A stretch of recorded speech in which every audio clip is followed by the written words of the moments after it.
Өнгөрсөн сард зөвхөн сонгон хайрхан дүүрэгт 2967 гэмт хэрэг бүртгэгджээ. Энэ нь өнгөрсөн оны мөнөөс 6% өссөн үзүүлэлт юм а. Сүүлийн үед тус дүүрэгт онц хүнд гэмт хэрэг их гарах болсон. Тухайлбал банкны дээрэм, хүүхэд барьцаасан гэх хэрэгүүдийг дурдж болно. Тиймээс баярын өдрүүдэд дүүргийн цагдаагийн 300 гаруй алба хаагч өндөржүүлсэн бэлэн байдалд ажиллах юм байна. Ямар ч байсан одоо энэ шинэ жил тэмдэглэж байгаа энэ баяр ёслол тэмдэглэж байгаа энэ үед бол манай цагдаагийн алба хаагчд бүрэн бүрэлдэхүүнээр нийт цагдаагийн 50 орчим юм тусгай тоноглогдсон автомашинтай 300 орчим албаа хаагчд өндөржүүлсэн бэлэн байдалд өдөр шөнөгүй ажиллаж эхэлж байгаа. Энд сонгон хайрхан дүүргийнхээ ард иргэд хандаж хэлэхэд арх дарсаа баг уугаараа гэмт хэрэг зөрчлөөс сэргийлээрэй гэж хэлмээр байна.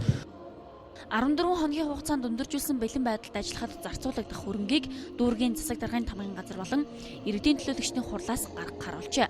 За нийт 15 орчим сая төгрөгийг иргэдийнхээ амар тайван байдлын төлөө зарцуулж байна. Түүнээс гадна зөвхөн баярын өдрүүдэд ч бусад үед 7 хоног бүрийн баасан гарагт төрийн албан хаагчид нь эргүүлт гардаг болжээ.